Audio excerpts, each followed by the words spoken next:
22 de mayo. Ese es el día en el que se celebra internacionalmente el día de Pac-Man. Nos vinimos hasta un lugar en el que alguien que es experto en el tema nos va a contar su amor y su afición por este personaje.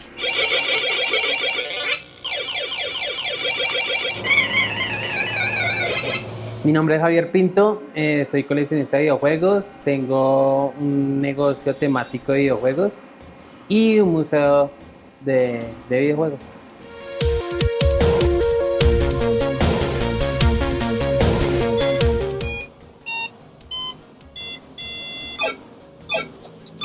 Bueno, y para Javier, ¿quién es Pac-Man? ¿Qué representa Pac-Man? Bueno, Pac-Man representa como la parte de mi infancia porque fue la primera consola que tuve, el primer juego que pude jugar, porque mi papá tenía una consola o tenía el Atari para el primer hijo que tuviera. Él la compró en la fecha de lanzamiento, en el 77, y más o menos cuando yo tenía año y medio, 82, me la dejó ya que ya más o menos entendía, y ahí desde ahí empezó mi afición por los videojuegos. Y tenía Pac-Man. Él me la dio con 4 juegos y entre ellos venía Pac-Man. Y de hecho Pac-Man era el que más me gustaba de los 4 juegos. ¿Por qué? ¿Qué tenía Pac-Man en particular a diferencia de los otros? En esa época la mayoría de juegos eran de marcianitos, entonces eran naves contra extraterrestres. Y ese era como el primero que era como un personaje que uno podía identificarse o que por lo menos uno reconocía, no solo navecitas y marcianos. Tenía un nombre. Y tenía un nombre, claro, porque en los juegos de naves pues era la nave, ¿sí? Pero pues no. Mientras que Pac-Man sí era un personaje. Entonces eso fue una de las cosas que más gustó en esa época. Que más lo enamoró de eso. Y en mi parte me enamoró.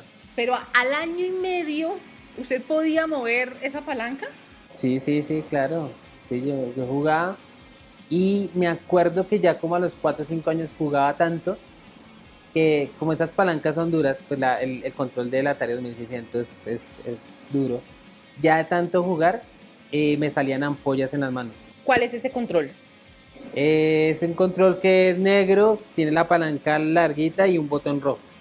En el Pac-Man solo se usa la palanca, en los otros botones sí, en los otros juegos de nada sí se usa el botón. Pero era tanto el movimiento que ya me salían ampollas en las manos. De hecho, yo me acuerdo, como esos juegos en esa época no tenían pause. Ya después cuando llegó el Family fue que empezó a usarse el pause, en ese no. Entonces uno tenía que seguir, por eso a uno se le agravaban las ampollas. Yo me acuerdo que yo me ponía trapos en las manos para que me doliera menos lo de las ampollas.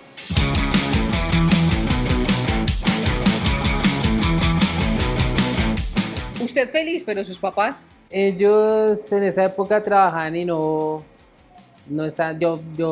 me la pasaba más con mi hermana. Entonces ellos no se dan cuenta de esas cosas.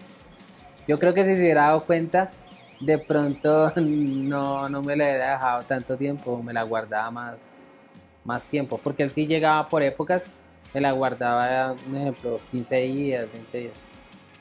Pero yo creo que si él se diera cuenta de lo que jugaba, me la hubiera guardado más tiempo. ¿En algún punto alcanzó a sangrar? No, yo me acuerdo que lo máximo fue como una burbuja que me salió, era como de agua, grande, pero sangrar no. Dicen que Pac-Man tiene una historia de cómo se creó ese personaje, que usted dice es una de las cosas que más llama la atención, porque es un muñequito con nombre propio. Sí, pues la historia del personaje de Pac-Man es que había una pizza y uno de ellos cogió un pedazo y pues que si tú notas cuando cortas un triangulito queda la forma de Pac-Man. Y de ahí él pensó, como en esa época pues no había tanto para poder hacer personajes, tenían que ser muy sencillos. Él al ver eso dijo, esto me sirve para un personaje y de ahí salió Pac-Man. ¿Quién es él? Él es Toru Iwatani. Él era un empleado de Namco, de los más antiguos, pues en esa época eran modernos, pero pues ahorita es de los más míticos. Él empezó, o fue uno de los, gracias al Pac-Man, a darle fuerza a Namco, y por ese detalle de lo de la pizza fue que sacó el personaje. ¿Qué más artículos de Pac-Man usted tiene? ¿Cuántos? ¿Cuántos? Muchos, muchos. Así principales, pues tengo un acetato de Pac-Man con la música de Pac-Man.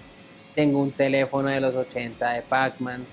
Tengo amigos, que eso es relativamente moderno, que esos son los muñequitos que uno los coloca en la pantalla de un Wii U o en un sensor de un 3DS ya, o de Switch, y usted puede jugar con el personaje ahí. ¿Sí? Entonces, digamos, yo ese muñequito de Pac-Man, yo lo coloco y puedo jugar en varios juegos con Pac-Man. Ya no son los juegos de Pac-Man, sino los juegos que estén para meter el personaje. Eso es lo chévere, esos muñequitos modernos. O sea, eso ya estoy hablando ya de la actualidad. Pero también tengo juegos para la Nintendo NES, el Atari 2600, para el GameCube, para la Wii, para... Es que salían todas las consolas, para los ordenadores de Atari de los 80. Entonces tengo todos los de consolas, y pues tengo las arcades y pues como las, o los juegos que salieron de ahí, que fue el Miss Pac-Man y el Pac-Man Junior, que son juegos como el Pac-Man, pero pues cambia el personaje. O sea, ¿Y quién es Miss Pac? Miss Pac-Man supuestamente es la novia de Pac-Man. Ah, o sea, hasta novia le sacaron. Sí, le sacaron novia y todo. ¿En qué año? En el mismo 80, en el mismo 80.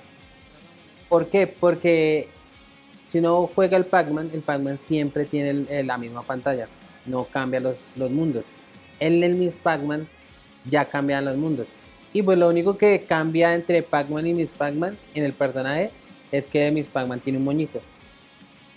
Es lo único que cambia. Y también salió el Pac-Man Junior.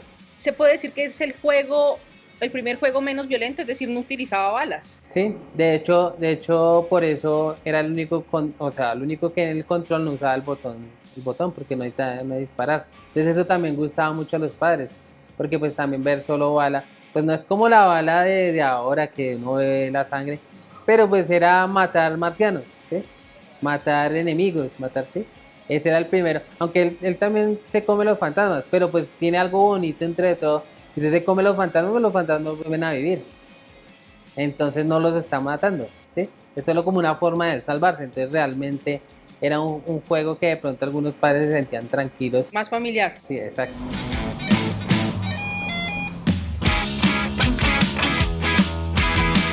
¿Y de Pac-Man cuál es el artículo más costoso que tiene? Bueno, lo más costoso obviamente es las arcades. Las arcades son las maquinitas de videojuegos que la gente en los 80 y 90 abundaban acá en las tiendas, que a muchos nos sacaron de las orejas o a chancletazos. Esas eran las maquinitas. Exacto, las maquinitas. Estas arcades, las primeras eran las de cóctel, como con las que vemos acá, que es la pantalla dentro de la mesa, girar una mesa. Entonces, estos son carísimas, porque es que si uno mira un mueble de estos ya tiene más de 40 años. Conseguir un mueble en esa época original, de esa época, y con una tarjeta original que esté funcionando, ya es muy complicado. Entonces los precios se suben demasiado. ¿Cuánto? ¿En cuánto usted la compró y hace cuánto tiempo? Yo la compré porque cuando empecé mi colección de videojuegos, yo quería coleccionar maquinitas, pero pues maquinitas uno necesita espacios grandes. Entonces yo tenía un negocio de comidas rápidas, entonces se me alumbró el bombillito y dije, no, No, espera, comidas rápidas que vendía pizza, no me diga que era el personaje principal. vendía pizza, también vendía hamburguesas, perros, pero pues principalmente pizza, ¿Por qué? por Pac-Man. Entonces dije, no, pues el principal icono de una pizza fuera de las tortugas ninja es el Pac-Man. Ah, ok. Entonces dije, voy a fusionar los videojuegos con las comidas, con la comida rápida. O sea que en estas mismas máquinas es donde los comensales se alimentan. Sí, sí, claro, claro. No, de hecho, en esa época se usaban mucho para eso. No solo para comida, sino también para tomar en bares y esas cosas. Entonces, pues también por eso le tengo tanto aprecio a Pac-Man, porque fue de los primeros, o el primer videojuego que jugué de niño. Fue la primera arcade en el local de comidas. Entonces, pues por esas cosas, como que mi unión con Pac-Man es muy fuerte. ¿Cómo las conseguí? Sí, ¿cómo y cuánto pagó? En esa época, pues yo desde ya venía cazando de hace más de 10 años, cazando videojuegos normales. Iba caminando y había un negocio de videojuegos, pero era alquiler y me dio por entrar y el señor tenía debajo como unas escaleras 2 mesas. Yo las reconocí de una. Yo le dije, ay, ¿esas están funcionando, señor? Me dijo, sí, pero yo no las vendo. Y yo le dije, no, yo se las pago bien, yo sé que eso es antiguo y que eso vale. Entonces yo le hice un ofrecimiento. En esa época todavía no había tanto el boom del coleccionismo que hay ahorita. Ahorita las cosas están súper caras. Por ejemplo, ahorita si me quieren a mí comprar una de mesa, yo no la bajo de 15 millones. En esa época yo le ofrecía a él por las dos, 1,5 millones. Y eso era, para el señor fue un jurgo de plata. Eso apenas, no pensaba venderla, apenas le dije eso, me dijo, ya le consigo el camión. Y me las traje y pues lo bueno era que era cerquita. ¿Y cuál ha sido el que más trabajo le ha costado conseguir? De Pac-Man. De Pac-Man, de Pac-Man yo creo que las portátiles de LED, esas son complicadas porque acá no llegaron muchas, acá no llegaron tantas y pues es difícil conseguirlas funcionando. ¿Cuánto vale su colección? Mi colección de videojuegos estaba por encima ya de los 5.000, 6.000 millones de pesos. Esa es una afición costosita que a muchos les cuesta sacrificios. ¿Su familia lo apoya full en esto o ha tenido problemas familiares por el tema? Al principio sí me criticaban que para qué gastaba plata en basura, que esas cosas viejas. Me acuerdo cuando salí en un periódico famoso. Eso me escribió todo el mundo, familiares que yo nunca, que me criticaban por eso y ahora sí era bueno, pero porque ya salí en un periódico, cuando salí en televisión, ¿Le costó su familia? en parte sí. Sí, que cuénteme usted. Pues las mujeres por lo general, pues no les gusta que uno gaste plata en cosas que no sean del hogar, o sobre todo tanto dinero, porque pues que se gasta mucho, ¿sí? Yo prefería comprar un Atari que una olla. Sí, obviamente, 1.000 veces. Para mí una olla es botar la plata. Para mí una olla sí es botar la plata.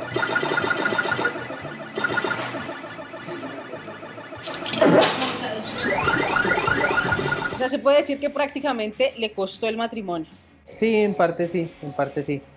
Porque pues las parejas que he tenido no han sido de así afición friki, de que les gustan los juegos, el anime, esas cosas que a mí me gustan. Entonces chocan con eso. Usted los 22 de mayo suele jugarse un, ¿cómo se dice eso? Unas horitas, una partida de Pac-Man. Por lo general yo juego también constante. Juego, sobre todo, soy más aficionado a los juegos de los 80 y los 90 que los nuevos. Juego los nuevos también. Y pues obviamente cuando el día de algún personaje, sobre todo Pac-Man, que es tan icónico para mí, sí me he hecho mis partidas. Es tan, es tan famoso Pac-Man que incluso una de las películas que más taquilla ha dado, su personaje principal es él. Sí, la película Pixeles. Y yo le tengo mucho cariño a esa película porque a mí me contrataron en varios centros comerciales para promocionar la película. Entonces yo tenía que llevar allá arcades antiguos y entre ellos Pac-Man.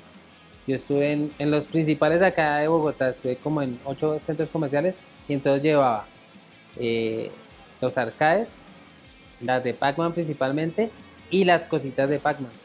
Entonces por eso también le tengo como aprecio a Pac-Man. Es que Pac-Man en todos los aspectos me ha dado cosas a la vida, eventos, el primer videojuego, la primera arcade para el negocio, que es algo que ya es como un icono también para mí y en mi colección. Es que su amigo fiel. Exacto. Es mi amigo, es mi compañero hasta de vida, porque pues me acompañó desde muy pequeño y me sigue acompañando. Entonces es algo que para mí es muy importante.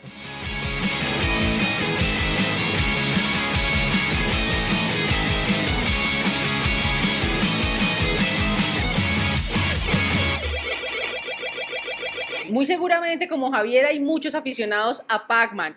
¿Le gustó esta entrevista? ¿Le pareció curioso el contenido? compártalo y recuerde que estamos a tan solo un clic de la información, siempre en Semana TV.